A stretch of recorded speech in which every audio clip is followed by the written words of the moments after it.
Hello YouTube, this is Chriz Maniac, and I'm bringing you the second battle versus Sergiyakun of the Monotype battle of Mono Psychic and Mono Ghost.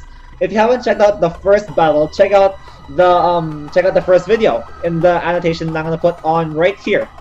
Anyways, this battle is derived from this Monotype tournament from this Facebook group that I'm in, and we do a lot of Monotype tournaments like this. So join us if you want to have Monotype battles. So let's just wait for this battle to begin. Also, if I win this match, we could get this. I could get this battle onto the third round, and the one who wins the third round would get the tiebreaker and the point for this tournament. So this battle is very desperate for me. I really need the point from Sergiyakun. I'm just gonna call him Sergi. Anyways, we do have Malamar. In comes Sabaki, his Frostlass, and I go for a nice slash right here, just wanting to do damage to this thing, just wanting to knock it out. I don't care. Actually, no, he can't outspeed me and Destiny Bond me because I have a Trace Scarf on. Anyways, he's gonna outspeed me now because he has Thunder Wave me, and now he can go for spikes.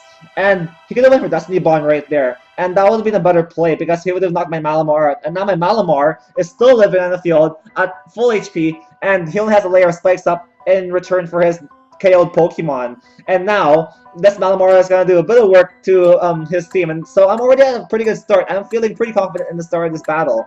Anyways, in comes his Aegislash right here, and I bring my Sigil, and I'm hoping to deliver one hit, one Shadow Sneak, and hit him up with a Psycho Shift to burn him with my burn, because Psycho Shift transfers your stats effect to your opponent.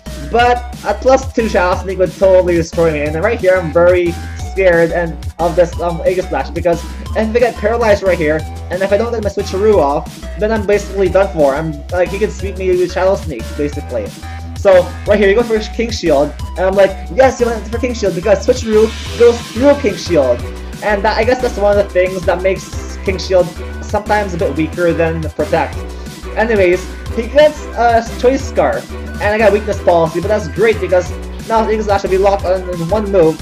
I can live a Shadow Sneak, and I'm hoping to live one hit.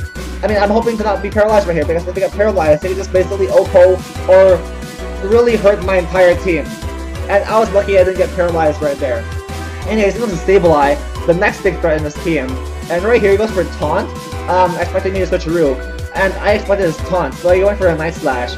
And right here, I'm just basically sacking off my Malamar because my Malamar can't really do much at 49 HP. But I have a plan too, because his leftovers heal 6% of my health, and his Astonish does only like 7% of my health.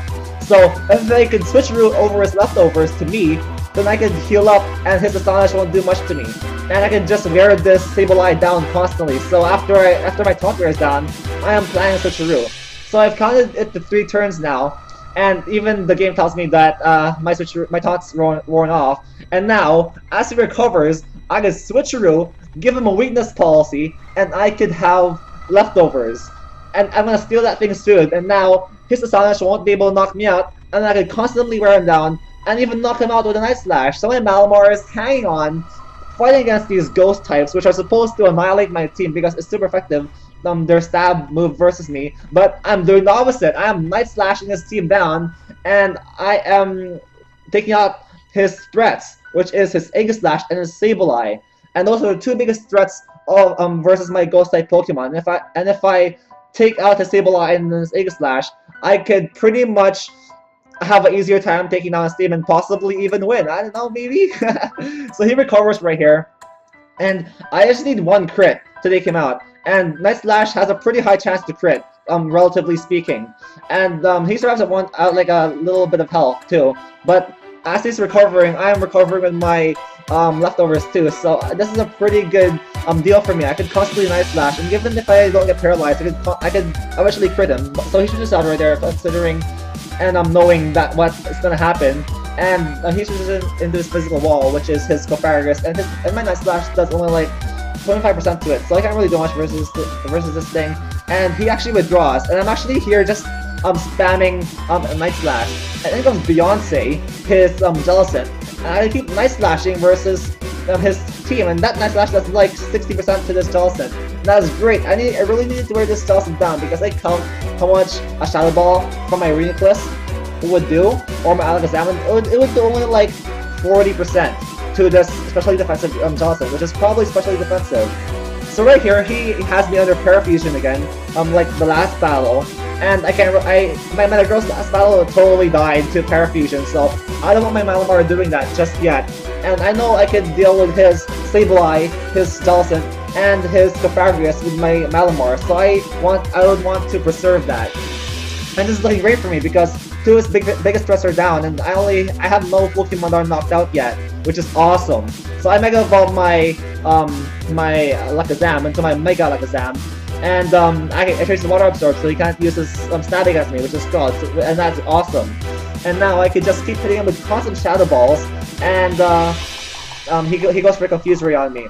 And I don't really mind that because Alakazam is not a physical attacker, and if I hit myself in Confusion, that won't really do much versus me. But yeah, here starts like a very solid part in the match because let's be honest, what battle is not Stoli without Sableye, if Sableye is in it? Anyways, he burns me, and that sucks. With my Magic Guard gone, my Alakazam would receive damage from burn, and he is gonna constantly wear me down. And I stay with my Alakazam right here because I am banking on the hacks. And it's never good to back in the hacks, people. Don't rely on it. But desperate times call for desperate measures because I need hacks of a special defensive drop to take it down Sableye. But I don't get it for a couple of turns. Spoiler alert. He keeps on recovering, and my Alakazam is constantly getting worn down. It's constantly burning down with this burn, and I keep spamming energy balls, and it's only a 10% chance to lower the special defense. So I should have went for Shadow Ball because it has a 20% chance to lower special defense, which is double the chance with that attack. And Shadow Ball would still do this amount of damage to the Sableye. But I hit him with 3 times with Shadow Ball. I don't really do much. And he goes for a Taunt. I don't really have any status type moves, so that doesn't really affect me. But right here, he lives at like 1 HP from my Shadow Ball. But then again, I get the lucky special defensive drops. So now I can knock him out next turn with Energy Ball. But not without my Alakazam down to like 27 health. And now I can only have 1 attack off from my Alakazam. And that really sucks. Because my Alakazam could have swept his entire team, potentially. So here comes Beyonce right here. And I go for the Energy Ball. And I knock that thing out too. So this is great for me. It looks like I'm going to win because I took down 3 of his Ghost types. And I still have like 5 Pokemon left on my side of the field. And I have a Malamar that's almost down, but it's still a big threat to this team. Anyways, I bring in my Bronzong to set up screen, and he brings in Vintage, his Chandelure. Now he can just spam Fire Blast and totally wreck my Bronzong, but I can survive 1 hit because I'm a specially defensive Bronzong.